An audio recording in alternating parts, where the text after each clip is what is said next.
Hello everybody and welcome to another edition of Radio Redux. I am of course Kevin, welcoming you to what is an unexpected show, actually. This one was not planned, and regular listeners of the LMC block on Radio Sega and TerraPlayer will have probably been expecting a new episode of LMC Cast where, believe me, we have a lot to catch up on. But both myself and Urtheart caught COVID at an Epic Rap Battles of History concert, and Shadow Fox has been busy due to a work shift change, and that's kind of put the kibosh on us doing any recording recently. You may still be able to tell I still sound kind of nasally, and that's because I'm still bunged up. But instead of dipping into the archive again, I thought it would be good to at least begin a new discussion series about the best Pokémon. We've had this recorded for a long time. We've had this recorded for a really long time. It's got Urtheart in it, it's got Greyfore in it, and it's got Skyblaze in it. And you're going to listen to them. And after this bit with me speaking, we'll get on to them. And of course, the correct answer to who is the best Pokemon is Ekans. And if they say anything else, they're wrong. Before that, though, just to justify that this is indeed ostensibly my show, I want to take some time to discuss Sonic the Hedgehog. I know! Something that I don't do that often now, since, well, I'm kind of mostly done with it. There's some bits I need to do for Rex, but that's about it. More precisely, I want to talk about Sonic X Shadow Generations. It's a game that's due out in 3 months' time, October 22nd, I believe, and one that, in all honesty, I'm just kind of nonplussed about, because at the end of the day, it's a game no one asked for. The announcement for it came out of nowhere. Was anyone crying out for a remaster or remake of Sonic Generations? A game that a lot of the fan base considered near perfect and a benchmark for comparing future releases against. Did you ask for it? I sure as heck didn't. It's a game that has sold super well and is still revisited by fans often, so why go back to redevelop it? Sonic Generations was for an anniversary. It was a celebration of history. For some damn reason, it's now apparently canon, despite it clearly being set up to be a sort of timey-wimey fluff to allow all these games and characters to cross over and it not mean anything, but Lord knows why, it's now a canon event. Canon is weird. So how do you improve on perfection, or near perfection? You add in some angst, I guess. Shadow has, since its inception, been the number 2 character in the series in terms of popularity. Before that, in polls undertaken in Japan and Europe, it was Metal Sonic. And in America, they were too busy asking what a hedgehog was and why he was blue, probably. But we get temporal shenanigans with Shadow. Okay. We're going to get a pseudo-sequel to Shadow the Hedgehog 2, at least based on what we've seen. Not Shadow the Hedgehog 2. 2 is in T-00. And they're going to reimagine some levels from that, and maybe come from Heroes, and some others from Sonic Adventure 2, and it looks pretty. It does. Desperately pretty. We've got fractals, and the colours are vibrant, the menus, the HUD, even the transitions on those between them, they look so clean. Like the best we've ever seen them, with Sonic Team doing them. And I've got to ask, if you wanted to remake Shadow the Hedgehog, why didn't you just remake Shadow the Hedgehog using the Hedgehog engine too? I could sort of understand if people high up in the organisation were afraid of the game selling, or the negative connotations of redoing that game specifically. But then why have your marketing campaign for the entire year be Shadow-centric if that was the case? We're in the fearless year of Shadow, after all. Which in the...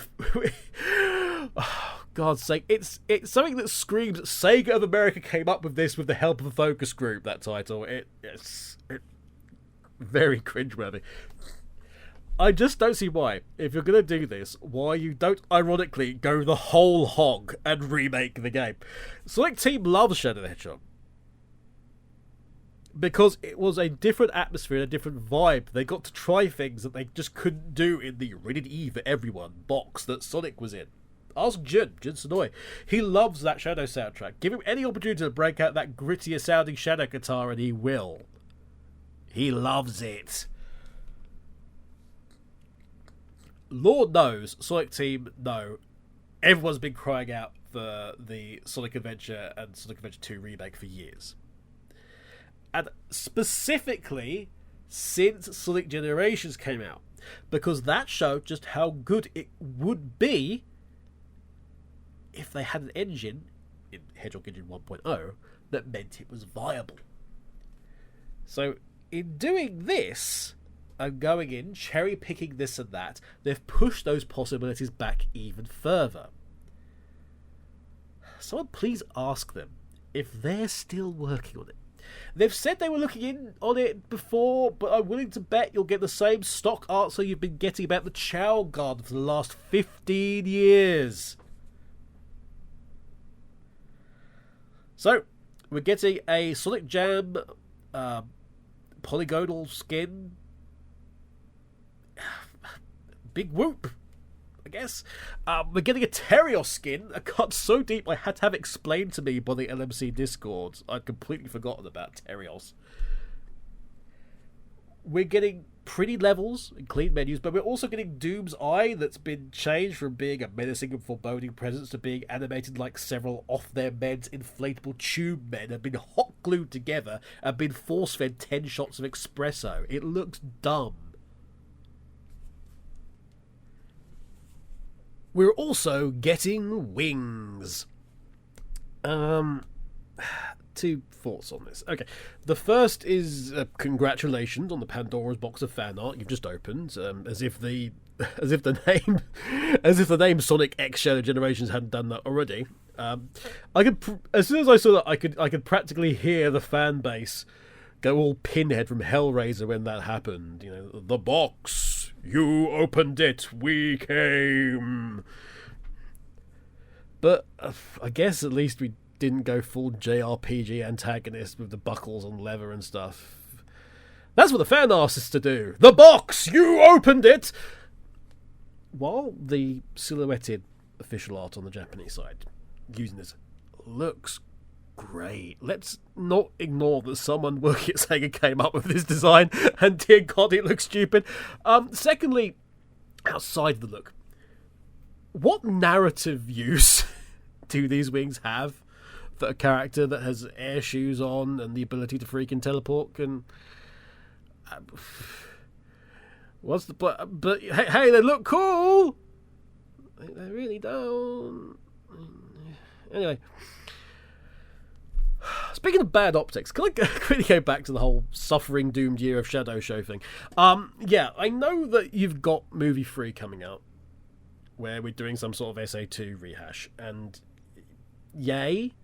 But even me as a Shadow fan, my opinions of the movies remain, I've not seen them, never been interested in seeing them, they've never appealed to me, and, you know, even that's not, even Shadow being is not doing anything for me. So, but in line with that and everything else, we're getting a lot of Shadow merch and tie-in items recently, including Shadow's bike and Lego of Shadow's bike. And okay, this is just something that's been bugging me, and I've meant to talk about it on a few occasions. Can we stop using the tattoo logo? That's the actual name of it, by the way. The tattoo logo on those pieces of merchandise. And I'm talking about specifically, really, the bike here, because that belongs to Shadow, right? And Shadow himself would not use that. The gun logo, GUN logo, was on the side of Shadow's bike in Shadow the Hedgehog. Not that. But post that as well in 06, it wasn't the side of it then. And there's a good reason that it wasn't used by Shadow afterwards.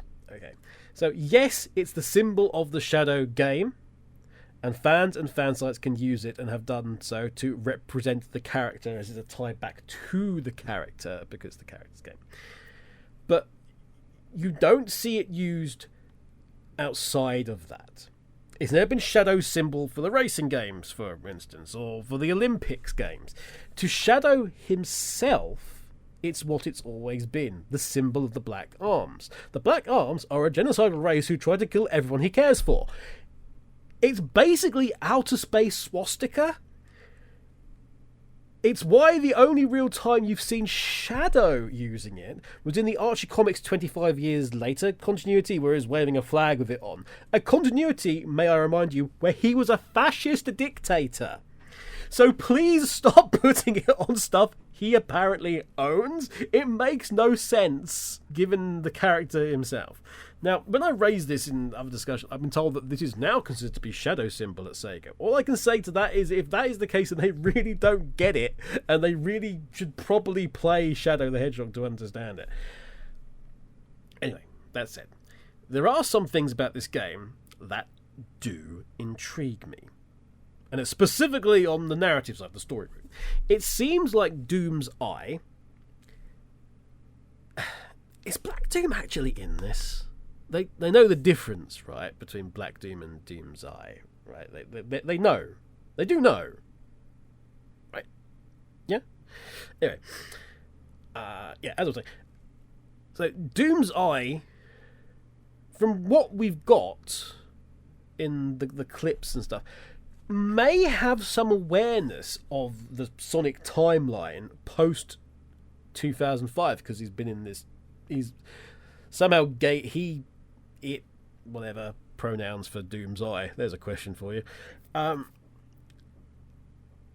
has gained access to all this nonsense via the Time Eater and what it's been doing. So, has some awareness post Shadow the Hedgehog in terms of Sonic continuity. Maybe. Big maybe on that. But that's interesting, right?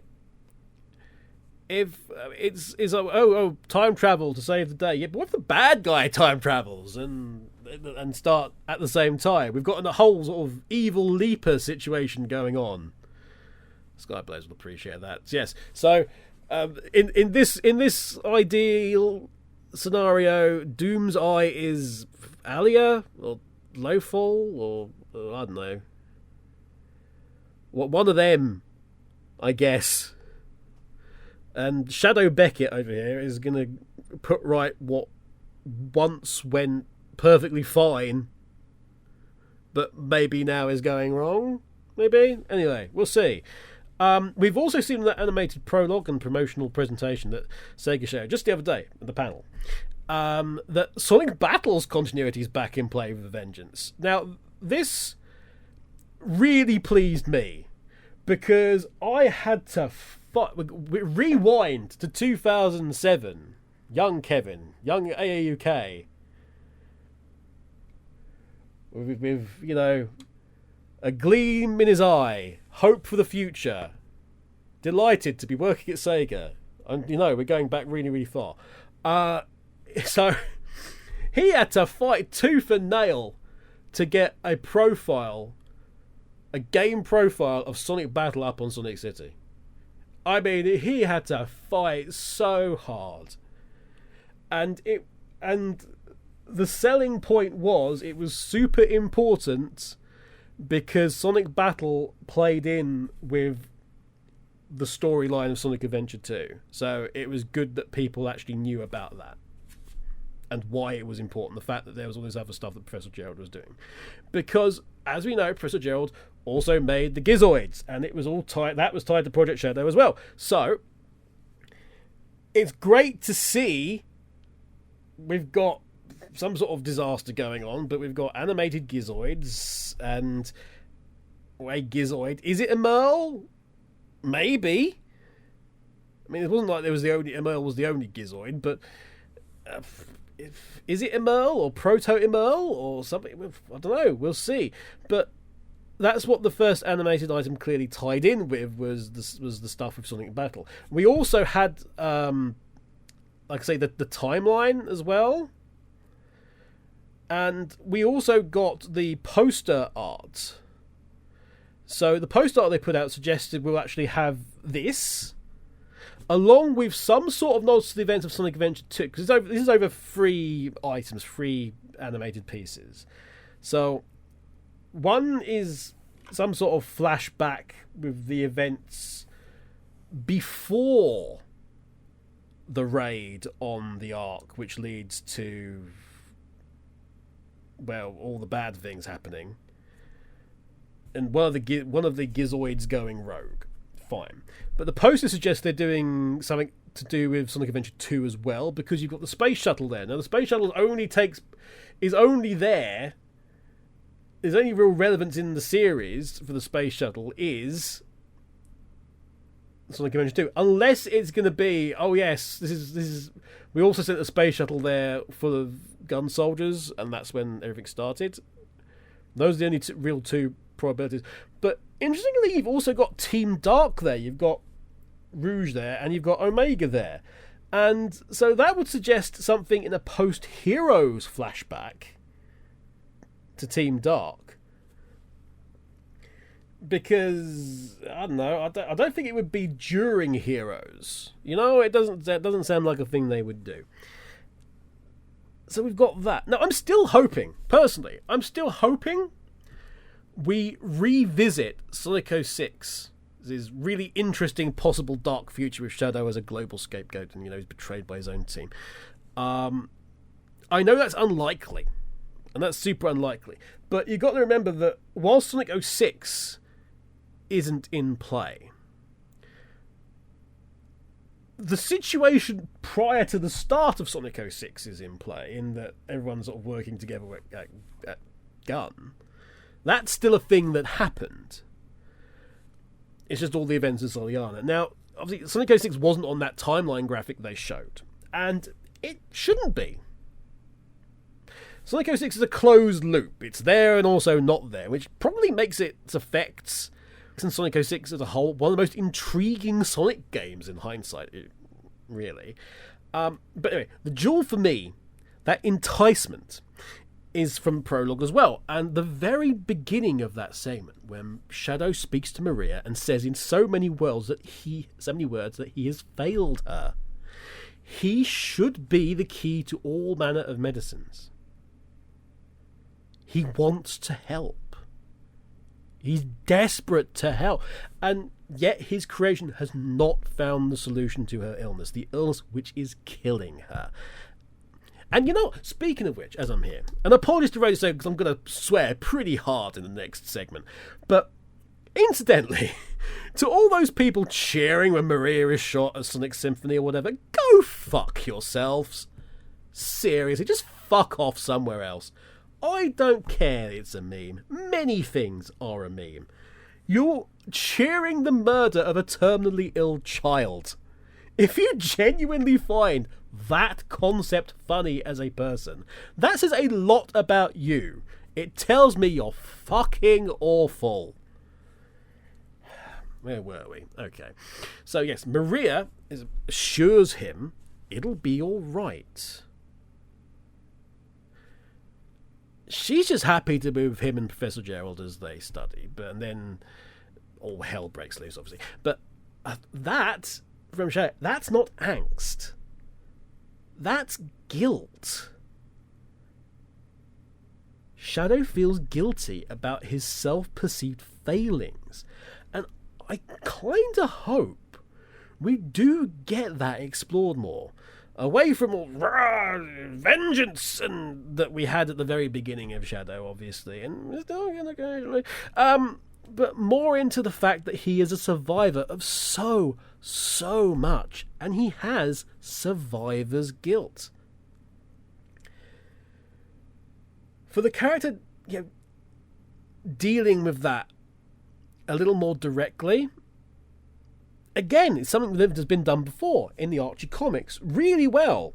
Shadow, Sonic, and Nicole went into a digital diary of Professor Gerald, and as a result, there was effectively digitalized memories of Professor Gerald and Maria there. They got to have a conversation, and Shadow got to deal with a lot of the stuff that he was carrying along still, because he didn't exactly get to say goodbye.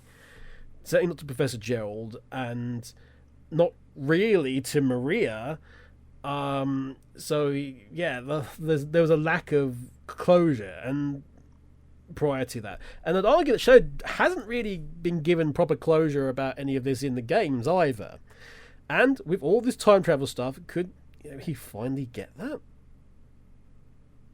Would they be brave enough to thoroughly explore that thread of Shadow being this survivor and having survivor's guilt?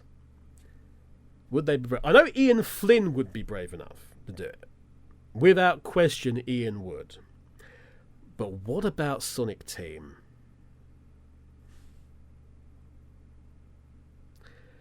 So, narratively, we have an interesting addition. Potentially. Does it need to be tagged on the generations? No. But it gives an excuse to, sell generations again, I guess. Does it potentially put the remakes at risk? Well, yeah.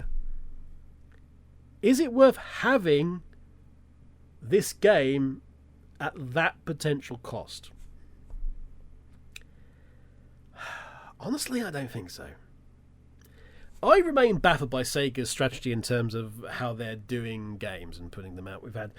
It's been feast or famine for a little while now when it comes to the series, and I feel like that's probably not helping the development team.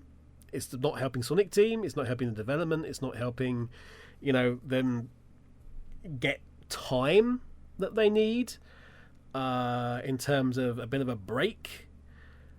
And if it were me to do that, and so that we'd have Sonic still making money. Let's do Sonic still making money, but we have it over the course of, let's say, 4 games. So there's 4 games, 4 projects going on at any given time. So here's how I would do it. Number 1, a big game. Okay, so your next mainline title for consoles and PC, it's big, it's the main franchise leader. This is your Unleashed, this is your Forces, this is your Sonic Generations. This is one of those titles, one of the mainline games. Number 2 would be a smaller game, not AAA, possibly mobile focused, but smaller in scale with a reduced window in terms of the audience. Think what you got with Sonic Dream Team with that. So it's not as important. That could sort of come out between your main releases. Then either side of that, you've got some room. So you then have spin-offs. Now, spin-offs don't necessarily need to be under Sonic Team's direction. They can obviously will have input into them, but it's not something that they necessarily themselves would make. This is where the racing games would come in, or Sonic Rumble comes in, or even the Olympics games, if whatever happens with. Have they officially lost the license now? What's going on with that? Is that dead? I think it probably is, to be honest. I don't think the last one sold all that well. But that's where that is. Yeah, but like I say, Sonic Rumble would come into play with that as well. So that would be a thing you would have, and Sonic and Sega do have a very strong. Sega has a very strong idea of what it wants to do with mobile. Clearly, it has ideas, so that itself needs to be in play as well. Okay, and number 4 would be remakes and ports. You should be having one of these ongoing always. There is so many things within the purview of Sonic as a franchise that is not making you money. So have it start doing so, please. You're making use of your assets as a business. You're securing revenue streams of existing products, and you're protecting the legacy too. Plus, the fact you've already got a completed product, so that's a good place to start, meaning effectively less work. Think what you could have here. Heroes. Port heroes, please. You know, the thing that had already been ported to PC once and has never materialised. Do a nice proper port remake of Heroes. Okay, you've also... I mean, obviously, Heroes is super important. It's the third act in the Adventure series, which is obviously, you know, shadows its side story / epilogue of those games. But Heroes is super important in terms of what it does follow on. Also, it was until what? I can't remember which game finally superseded it, but for years and years and years, Heroes was your biggest selling Sonic game, and it still ranks really highly. It must be still in the top 5. So, but in terms of sales, Heroes was big. It's big. You can probably do something very interesting, actually, with the team mechanics now, with all the various technology developments we've had over the years. But never mind. Anyway, Unleashed. Why hasn't Unleashed been ported officially? A very popular game, which came out on the 360, which makes it far easier to work on. Heck, why not redo Sega's Sonic the Hedgehog? Bear me on this. Okay, so Ray and Mighty, back in active canon now, and the issues that previously existed due to being the arcade game which used a trackball, we have trackpads and touchpads on controllers now. We all have touch screens in our pocket on our phone. That's not made Sega any money for nearly 30 years, and you've got a chance. And then it makes Mighty and Ray more popular. You can do stuff with them. And it's something really different. And it's classic. How many classic era games are you able to go back to and say, you know, we've not done anything with this before since its release? Prior to this, it was Sonic CD was the last one that was done, and that hadn't had anything done properly to it for, you know, years and years and years. Sonic Shadow Generation is a game that shouldn't be. It should be something else, but it is. I just worry that they don't get it. I worry that it doesn't make sense. Moreover, I'm worried it'll be used as an excuse. If it does badly, then they'll say then there was not enough interest for those ports and remakes, and that shows that. If it's successful, they could still turn around and say, well, we've already reimagined that game with Sonic X Shadow, so there's no need to do that. Whichever way it goes, enjoy what you're being given in October. And whether it's a great success or a damp squib, you guys stay noisy. You make sure you let them know what you want. You tell them what you liked. You tell them what you didn't like. You give them the feedback. And you make sure they listen. And whatever you do, avoid whatever it was they were on when they decided to give Shadow wings.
Hello everybody and welcome back. I'll be your host for the moment, Urtheart, and with me I have two guests with me. I have a Greyfore.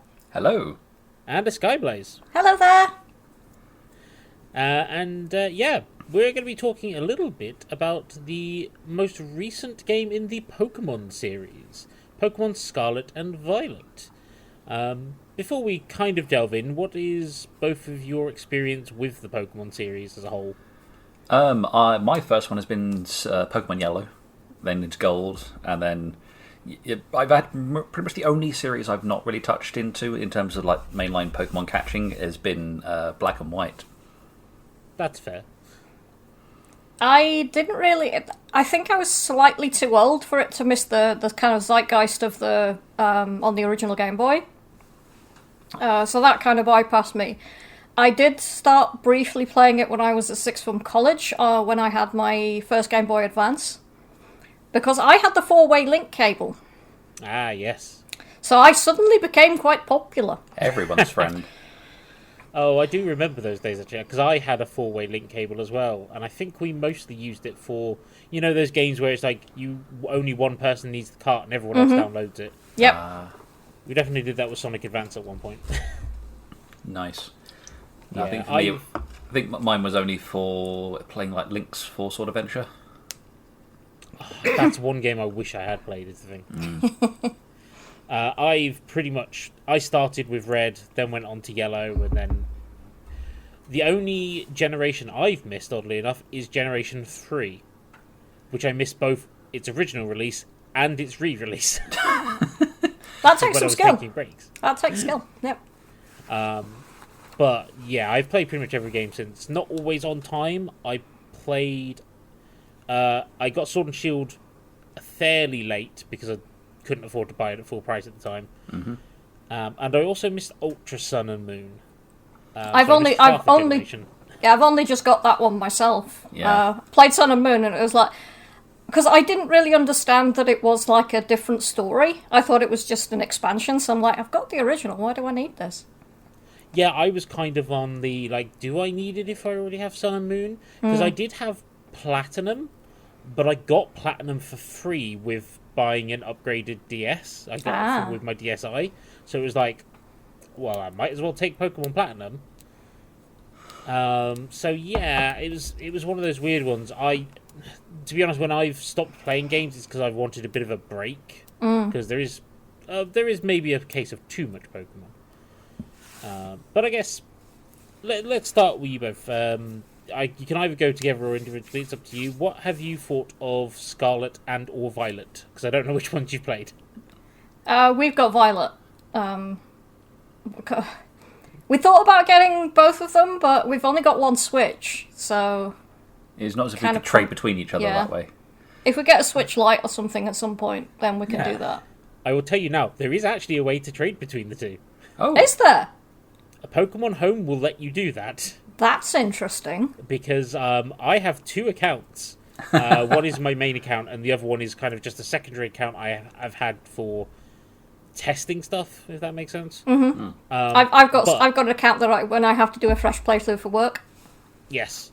But yeah, if you use Pokemon Home, you can, as long as you start on the main user's account, you can then select someone else's account and transfer the Pokemon on there, then transfer them back out. It's a bit fiddly, but it's an option. It works. Yeah. Could still be doable. Yeah. Means I can get a Gengar. Yeah. Right. Trade evolutions don't work that way. God damn it. Nuts. Although I don't think there's any Pokemon you have to trade to catch in this game, but we'll get around to that. But yes, go forth. What are your opinions on? As a general overview, trying very hard not to go too far into work mode. Well, no, I'm actually interested because I probably will be going into my work mode. So, I'm guessing Greyfore is kind of our general consumer here, because I don't think pretty much. No, I don't do games as work. They're more for my relaxing type thing. But yeah, I will probably be the standard consumer. Whereas Skyblaze is a reviewer, I think is fair to say. I'm a gaming and tech writer, so. But you have done game reviews as well. I have done game reviews. I did one the other day. I did Asgard's Wrath 2 on the Quest 3. Yeah, and whereas I'm on the more working on game side, so we're going to have 3 different opinions, I think, from 3 different angles, which I think will work quite nicely. Yeah. So, the Scarlet and Violet use a kind of semi-open world layout. For Pokemon, this is pretty much... It's pretty much open world. By the standards of some other games, less so, but by Pokemon standards, it's pretty open world. But the open world feels a bit underbaked. There's a lot of kind of interesting biomes and environments that you go through, but it's like, yeah, there's a bunch of Pokemon and some Terra Raid dens, and that's about it. Yeah, I guess... I suppose the big question is always going to be, what are you looking for in a Pokemon game? So I guess it depends on what you want from them, because obviously you'll get some people who will be like, well, I just want to be able to find the Pokemon, so I want to know they'll be specifically here. Whereas, I don't know, does the open world do anything, that previous games didn't really? In terms of like being able to see the Pokemon, it's like, right, I want that one. It's kind of useful, but I actually prefer the way it was handled in Let's Go Eevee and Pikachu. One I've not played, actually, although I have watched our LMC residents play it. So. Let's go Ekans. Yes, all hail the Ekans. Insofar as you've still got all the routes and the layout of the towns and things, but you can see the Pokemon there. The thing about the kind of this open world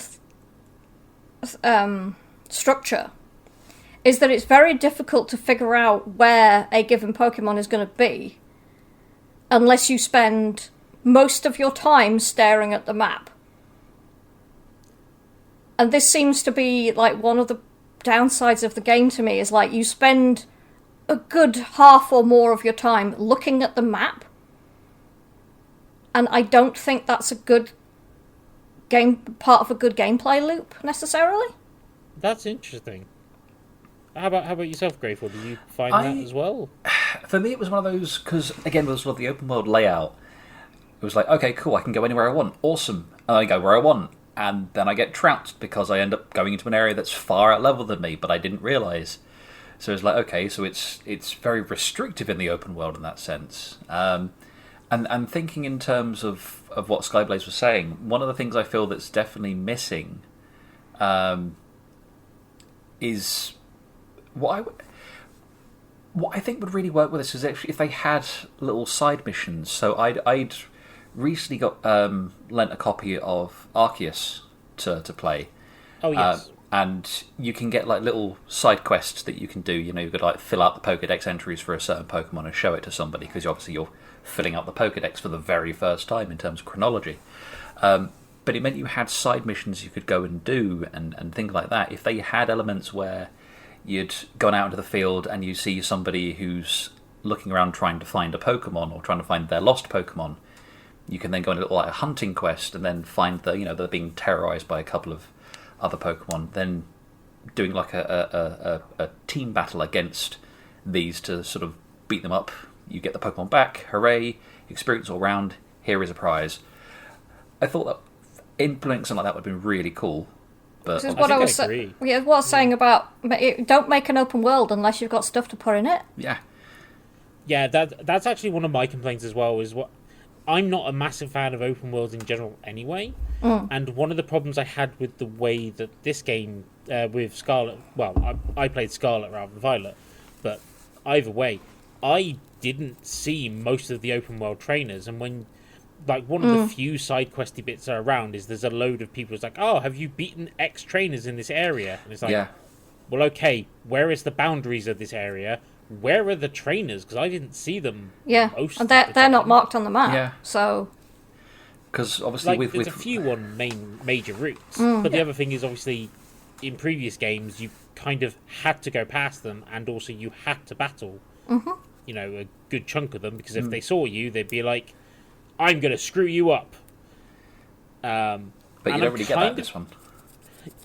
Which I'm kind of glad that they make it optional, but the problem is they're also not particularly visible. Yeah.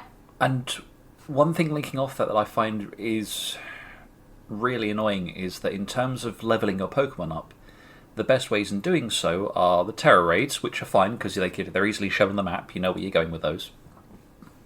But when it comes to the trainer battles, you can't find them. You don't know where they are. So yeah, if you go into the wrong area, you might get unlucky and find one that's got a level 50 Pokemon who just squishes you into the dirt. Or you've leveled up high enough, you end up finding one that's, oh, okay, here's one. And he throws out something that's level 10, and it's like, okay, that was kind of like a waste of my time. I think that's more the problem I had, because I spent a considerable amount of time pre-leveling stuff. So the one thing I did was at the early game is because of the way I tend to play Pokemon is I try to complete the national dex ASAP in that region. I will spend a lot of time catching every single different Pokemon in that area, which meant that because you get all your team now gets experience, by the time I got to the first gym I was already 10 levels over what I needed to be, and that from the way I played it never went down. I was always over leveled for every fight I did. This kind of brings me on to one of my... It's not exactly a complaint, but it's like, I don't know why they did it this way. So, Pokemon is an RPG. RPGs tend to have a story. Some of the Pokemon stories have actually been really interesting and successful. I mean, Black and White got praise for its story. I quite enjoyed the story in Diamond and Pearl. Yeah, Diamond and Pearl was one of the ones I remember. And actually, I liked the Platinum story, which was slightly different as well. I quite like the story in X and Y as well. In fact, X and Y are probably one of my favourites. But the kind of non-linear way that they tried to do Scarlet and Violet meant that the story was really disjointed. Yeah. So you've got the guy with his dog that he's trying to heal with the magic herbs. You've got the Team Star thing with your principal who's really in a terrible disguise. And you've got the gym challenges. Yes. And none of this interconnects properly. No, and I would argue that some of those stories are stronger than the other. Arven's story with his dog is probably the most compelling because not only is it you helping someone with a proper issue, you also see your partner Pokemon growing through it and getting all their new abilities. Yeah. And it does connect to the wider story of the game itself. Area Zero, the Professor, all that sort of stuff. It actually has an impact on the rest of the story and has a connection to it. The other two storylines don't so much. No, I still think the Team Star one is okay. I wouldn't say it's amazing, but at least it does have a consistent narrative to it. I mean, in terms of playthrough so far, because we've not sort of completed the main story or stories, I've got as far as completing all the gym challenges, just finished all the Mystic Herbs, so that's sort of given me the ability to have, Pokemon of any level that I want, and then be able to open up the entire map for me. But because I've not got around to finishing off the last couple of star things, I don't really recall what it is that they actually give you in terms of actually expanding on the game. That's the other problem, is the reward for that is basically just two of the harder battle challenges in the game and the ability to do the final story, because you need to do all three to get into Area Zero end game final story. Sorry if that's a slight spoiler, but No, it's really. fine. I already knew that, I just don't know if I told you. No. And if you probably have, I've probably forgotten. I can't really avoid this stuff because when the DLC came out, it was all over the Slack at work. People were talking about it, so... Can't be helped. Should I not be reviewing the DLC in this one then? Yeah, we've not done DLC yet. I will try and keep it as spoiler-free as possible then. The only thing I would say with the multiple storylines is the one thing I do like is between the gym leaders, the Team Star battles, and the Titans / also kind of the Elite Four, you actually cover every single type of Pokemon in the game, which is something we haven't really seen before, because even I think Sun and Moon still missed 1 or 2 types. Yeah, I think so. Well, everybody made a big deal about one of them when the first actual Dark Gym that was in the game. Because they hadn't. I can't remember. Was that X and Y? I can't remember. No, there was one earlier than that. I'm pretty sure there was a Dark Gym in. I feel like there must have been one in Gold and Silver, because they purposely made one for all the new types. That would have been Heart Gold and Soul Silver, because it wouldn't have been in the original ones. No, Dark was introduced in Johto. Was it? Yeah, Dark and Steel were introduced in that generation, because Murkrow was in that gen. Oh, damn. But the problem was there were only... I think it was literally Murkrow and Houndoom, and that was it. Yeah. That's always been the problem with, like... Because that was the other... Dragon was also the other problem, because in Gen 1... there were 3 Pokemon that had the Dragon type. Oh god, sorry, just thinking of the Dragon type Pokemon. What the hell were they thinking? It was like, I know, let's give Executor an evolution that's a Dragon type. So there is actually a reason behind that, to be fair, but I'd have to go look it up because I don't remember. But there is like a legit reason why it's Dragon type, based on Hawaiian mythology. Fair enough. I'll let them off. Okay then. They actually did the research. I will give them a pass. When it comes to them designing Pokemon, they often do a lot of the research. So that's the next point I'm going to bring up. Pokemon designs for this gen. Yay or nay? It's 50-50, because there are some which I really like. I would agree with you on that one. There are others that I feel a little about, in terms of like, where the hell did this idea come from? Like the salt Pokemon. I kind of like that one, because for a rock type it's a little different. Oh yeah, absolutely. I love that it's different. I love the chemistry pun in it. Because I like chemistry, and it's like, I see what they did there. He studied chemistry at university. No, that's fair. But it's cases like, so how does this fit? I don't understand how this is like I can understand during, like, if he gets hit by a water type, it makes perfect sense because it just dissolves. Yes.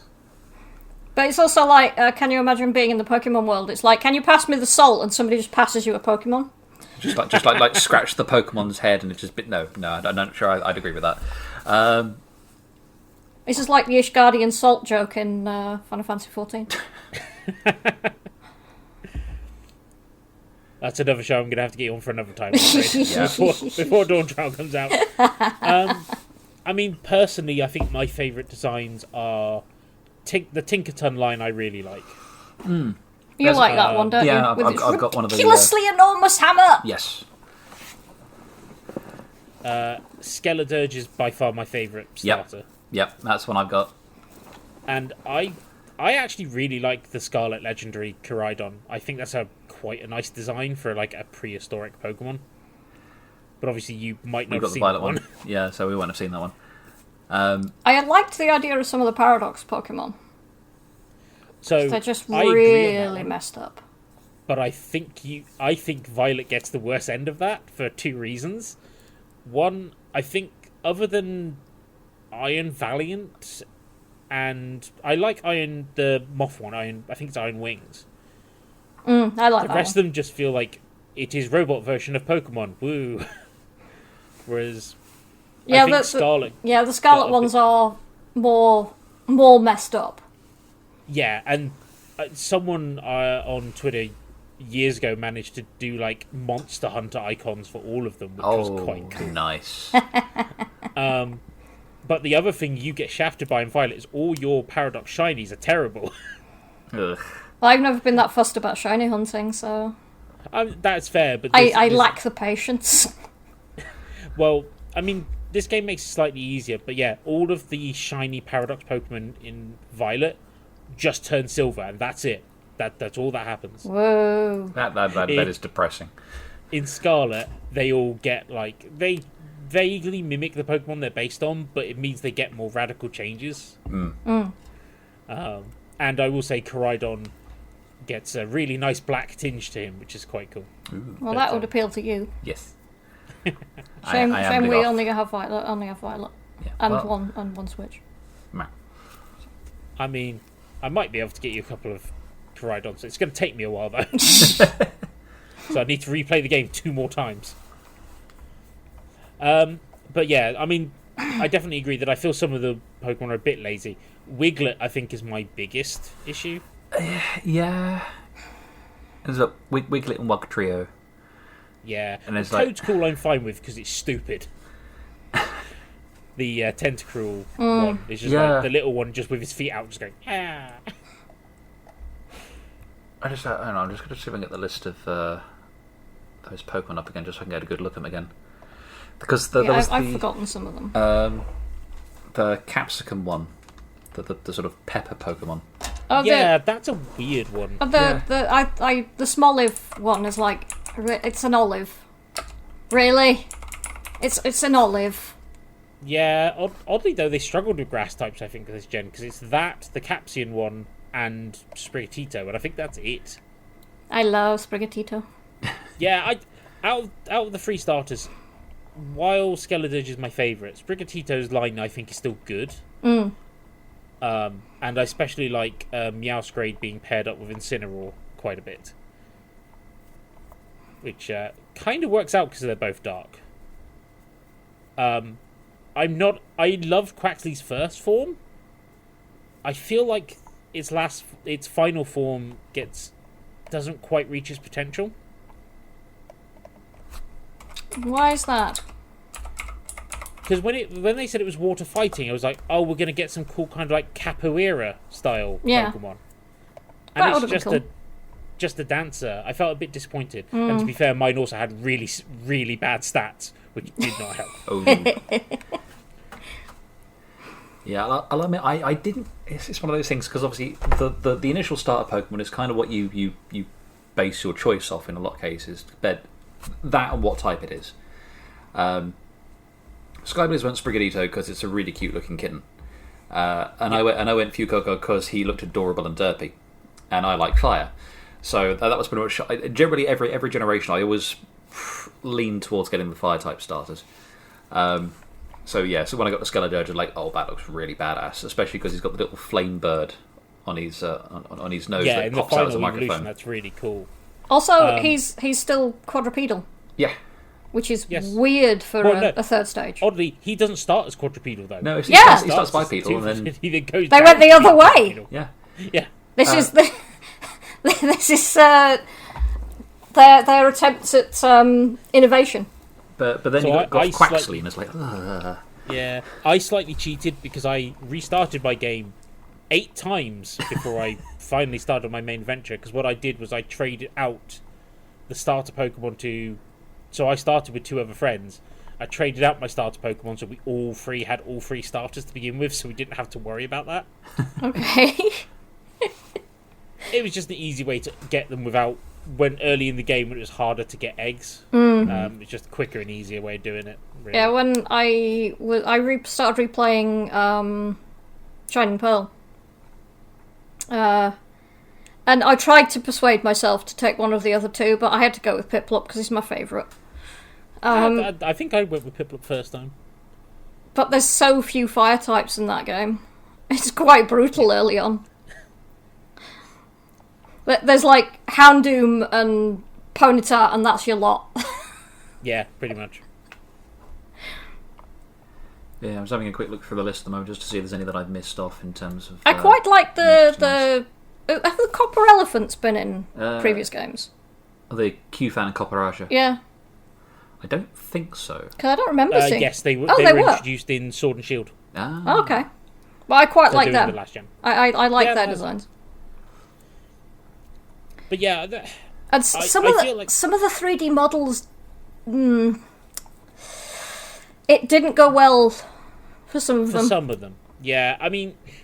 This is the other problem I had is... obviously a lot of the 3D models don't work well from a distance as well because of the way the rendering works. Oh, I'm going to talk about the bugs later. We'll cover that in a bit. Yeah, well, before that, let's stay with one more positive thing. What do you think about the new introduction of terrestrialization? I like it, but I'm not sure if they've been able to use it to its, as I said, like to its best possibilities. I don't know, because you've got. I think I ended up reading somewhere, and I kind of agree with it. Is when you go to fight up against the gyms or in any of the sort of the big fights themselves, and they terrestrialize their Pokemon, they're already using something that's not too far off the typing that it's part of, and then they just normal type it or whatever type they're using. They make it to the type of whatever gym they are. Yeah. I think the only argument with that is it actually gives those Pokemon quite a wide pool where they're, in theory, have moves to get around the type advantages you usually have. Yeah. But again, I only found that out on my second playthrough, because my first playthrough I was so over-leveled, I usually only needed one Pokemon to kill them all. Whereas my second playthrough, I rushed through it a bit faster, so I was around the right level for each gym. And there's certain ones that definitely gave me problems. Iona's Misdrevious. Yeah. That caused me an issue on my second playthrough. I think the only one I actually had any real trouble with was the normal type gym. Larry. Yeah. My favourite. I love He's Larry. so much fun. He's like the worst ever Isekai. what's that? Isekai. He's like the worst ever Isekai protagonist. He's a salaryman who just ended up in the Pokemon world and was like, ah. And you have to fight him. Well, I say no more than that, because spoilers. But I love the way they've characterised him. Yeah, he's It great. works so well. He's just like 3,000% done with everything. He's amazing. Yeah, and at the same time, you're just like, well, it's my job. Let's get on with it. Gotta pay those bills. Yeah.